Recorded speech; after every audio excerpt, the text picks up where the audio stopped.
Hello guys, welcome to my YouTube channel stock family. आज की इस वीडियो में गाइस हम बात करने वाले हैं एक स्मॉल कैप मल्टीबैगर शेयर के बारे में। जिस शेयर के बारे में हम बात करने वाले हैं, इस कंपनी का बिजनेस मल्टीपल सेगमेंट में कंपनी काम करती है। और ये सबसे इम्पोर्टेंट बात जो है कि ये कंपनी जो है एक फ्यूचर ओरिएंटेड बिजनेस में भी काम कर रही है, जिससे हमें फ्यूचर में मल्टीबैगर रिटर्न मिलने के चांसेस और बढ़ जाते हैं। तो चलिए गाइस इस कंपनी के बिजनेस मॉडल के बारे में समझते हैं। तो भाई जैसे कि मैंने बताया कि ये कंपनी मल्टीपल बिजनेस सेगमेंट में काम करती है, तो उन्हीं बिजनेस में से कंपनी का एक बिजनेस सेगमेंट है वो जो कि है कि स्विच गियर। अब आप ये सोचोगे स्विच गियर होता क्या है, मतलब तो मैं चलो आपको एक एग्जांपल से समझाता हूँ कि मान लो कि ये जैसे कि एक इंडस्ट्री है, ठीक है, और अब इसमें हमें मशीन लग रही है इसमें, ठीक है, मशीन चल रही है अब इसमें। और जब उस मशीन को चलाने के लिए हमें ऑन ऑफ की जरूरत पड़ती है, तो वो जो उसके में स्विच वगैरह लगते हैं ऑन ऑफ के लिए, वो यही कंपनी बनाती है। और सिर्फ ये उसी के लिए स्विच गियर नहीं बनाती है, मल्टीपल स्विच गियर्स बनाती है। तो चलिए मैं आपको इसके और स्विच गियर्स के प्रोडक्ट दिखाता हूँ। देख सकते हो भाई, कंपनी जो है मल्टीपल स्विच गियर्स बनाती है, जैसे कि मैंने बताया ही था।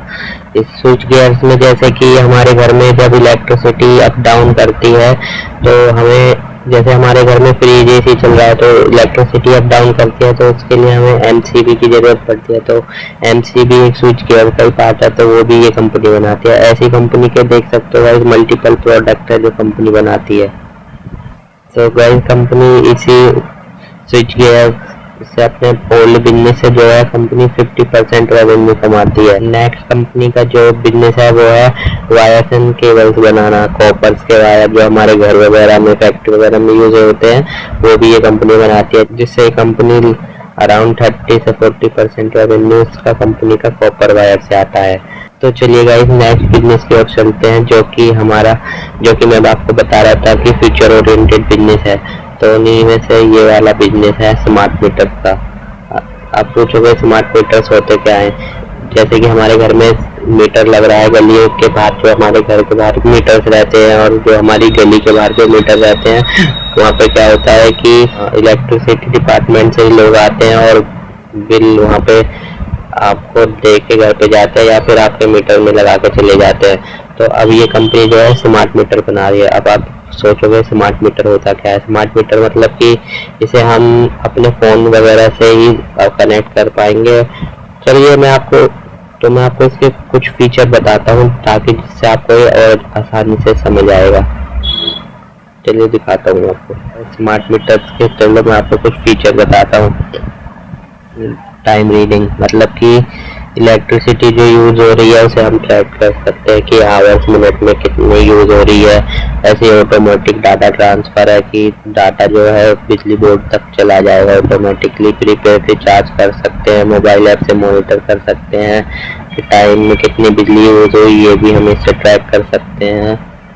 रिमोटली डिस्कनेक्ट कनेक्ट भी कर सकते हैं, और पावर डिडक्शन वगैरह कोई चोरी नहीं होगी, वो सब भी है। और जब हमारा लोड पड़ेगा बिजनेस मीटर पे, जैसे ही लोड पड़ेगा हमारे मीटर पे, तो ये अलर्ट भी भेज देगा। तो इसके बाद मल्टीपल जो है फीचर्स हैं, तो ये अभी हमारे मतलब इंडिया में एग्जिस्ट नहीं कर रहा है, पर ये धीरे धीरे कॉन्सेप्ट हमारे इंडिया में भी आ जाएगा, जिससे इस कंपनी में को फ़ायदा होगा। अभी इसने काफ़ी ऑर्डर भी लिए हैं इसी सेगमेंट में। चलिए मैं आपको दिखाता हूँ। देख सकते हो फ्रेंड्स, कंपनी को जो है 5 करोड़ का ऑर्डर मिला था। फिर उसी 5 करोड़ के ऑर्डर के बाद उसी सेम क्लाइंट से कंपनी को 50 करोड़ का ऑर्डर मिला, और कंपनी को मतलब ऑर्डर मिलने शुरू हो गए इस बिजनेस के भी। देख सकते हो कंपनी वाइज इससे अभी 10% रेवेन्यू कमा रही है इस सेगमेंट से। आप सोच सकते हो कि मान लो कि यदि ये 30 से 40% भी ये वाले बिजनेस से कंपनी का रेवेन्यू आने लगा, तो कंपनी को अच्छा फायदा हो सकता है इससे ना। तो कंपनी जो है ईवी के कंपोनेंट वगैरह भी बनाते हैं। मैंने देखा था कि कंपनी ने ऑस्ट्रेलिया की कंपनी से पार्टनरशिप की है ये सब बनाने के लिए। तो ये भी एक फ्यूचर ओरिएंटेड बिजनेस है, कंपनी इसमें भी अच्छे से काम कर रही है गाइस। और कंपनी जो है अपना कंपनी का जो रेवेन्यू है 20+% रेवेन्यू जो है एक्सपोर्ट मार्केट से आता है, मतलब कंपनी अपने प्रोडक्ट जो है बाहर कंट्री में भी भेजती है और वहाँ से पैसा कमाती है, और बाकी का जो है अपने डोमेस्टिक मार्केट में सेल करती है कंपनी। कौन कौन इंडस्ट्री में यूज होता है इनके प्रोडक्ट तो देख सकते हो भाई। इंडस्ट्रियल मैन्युफैक्चरिंग इंडस्ट्री यूज करती है, बिल्डिंग कंस्ट्रक्शन में यूज होता है, और जो है कि पावर यूटिलिटी एनर्जी सेगमेंट में भी कंपनी के प्रोडक्ट यूज हो रहे हैं। गाइस कंपनी के पास मल्टीपल बिजनेस क्लाइंट भी हैं जो कि आपने इनके नाम ऑलरेडी सुने होंगे, जो कि ऑलरेडी बहुत फेमस है। एल&टी है, ABB है, सीमेंस है, सचिंदर इलेक्ट्रिक है। चलिए गाइस कंपनी में फ्यूचर प्लान्स के बारे में थोड़ा सा डिस्कस करते हैं। जैसे कि मैंने बताया ही था कि कंपनी जो है अपने स्मार्ट मीटर बिजनेस को एक्सपेंड कर रही है, और कंपनी जो है अपने जो ओल्ड बिजनेस है स्विच गियर उससे 20% तक का रेवेन्यू एक्सपेक्ट कर रही है। और कंपनी जो है जैसे कि मैंने बताया कि ईवी सेगमेंट में भी काम करने के लिए काफ़ी एक्साइटेड है, और कंपनी जो है अपने नए पेटेंट वगैरह पे ध्यान दे रही है। और एक कंपनी जो है 20% रेवेन्यू एक्सपेक्ट कर रही है अपने स्मार्ट मीटर वाले बिजनेस से, जो कि मैंने आपको पहले भी डिस्कस किया है।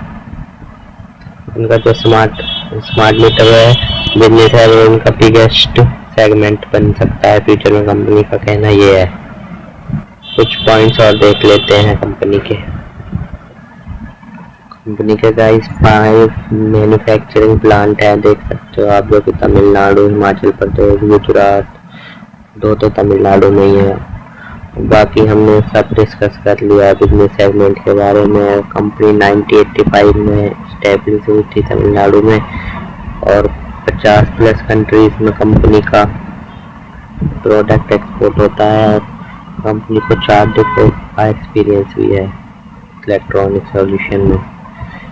बाकी फ्यूचर आउटलुक वगैरह हमने देख ही लिया कि कंपनी ईवी और स्मार्ट मीटर में ज़्यादा फोकस कर रही है। तो चलिए कंपनी के शेयर होल्डिंग के पैटर्न के बारे में बात कर लेते हैं। तो गाइस इसमें प्रमोटर्स की होल्डिंग 37% समथिंग है, और इसमें FIIs की जो होल्डिंग है वो रिसेंटली थोड़ी सी इंक्रीज हुई है अभी, जो कि 4.4% है। तो गाइस जैसे कि ये थोड़ा भी स्मॉल कैप शेयर है तो इसमें आपको FIIs DIIs कम ही मिलेंगे। तो चलिए कंपनी के चार्ट को देखते हैं। तो गाइस इस कंपनी का नाम जो है वो है साल्जर इलेक्ट्रॉनिक्स। वैसे तो आपने ये स्टार्टिंग में देख लिया होगा।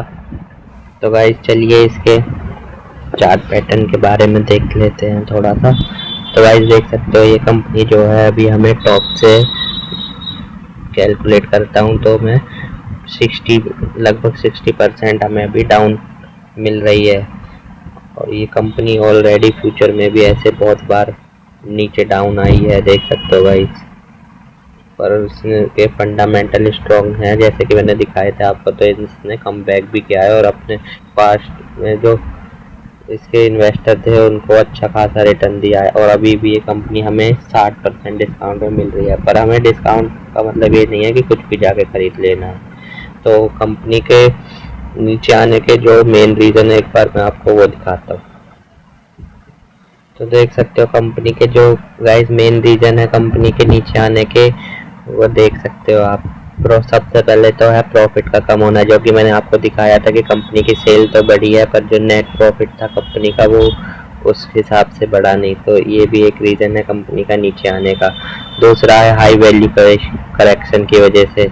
2024 में ये बहुत ज़्यादा ऊपर गया था, ग्रोथ बैच नहीं हुई तो उसकी वजह से भी ये शेयर नीचे आ गया, देख सकते हो भाई।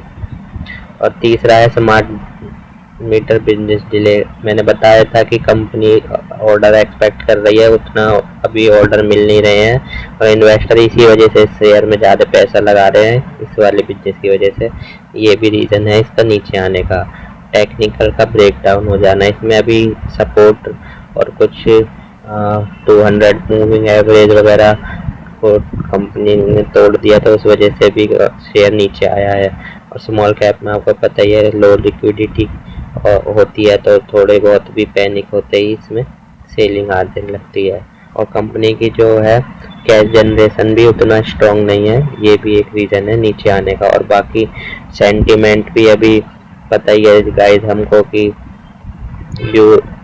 यूएसए और ईरान की वॉर चल रही है, जिस वजह से निफ्टी भी नहीं भाग रहा है, तो स्मॉल कैप शेयर भी पिट रहे हैं और जिसकी वजह से इसका भी डाउन आना लाजमी है।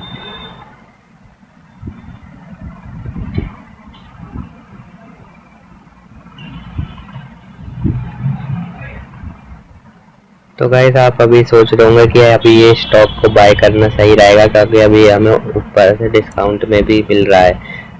गाइस मेरे को लग रहा है ये स्टॉक अभी थोड़ा और नीचे आ सकता है, क्योंकि इसने अभी अपने सपोर्ट लेवल को भी ब्रेक डाउन दिया है, तो हो सकता है कि ये शेयर और नीचे आए। वैल्यूएशन तो इसकी काफ़ी करेक्ट हो चुकी है पहले से, जैसे कि मैंने दिखाया था, बट मेरे को लगता है कि अभी हमें और नीचे आ सकता है। मेरे हिसाब से अभी हमें ये है 650 पे है ना, तो ये 450 से 500 के रेंज में बाय करना सही रहेगा। यदि अभी आप बाय भी करते हो तो आप इसे इंस्टॉलमेंट में बाय कर सकते हो, जैसे कि आपके पास 1 लाख है तो कुछ पैसे अभी इसको यहाँ पे लगा दिए, फिर नीचे आता है तो और एवरेज कर सकते हो।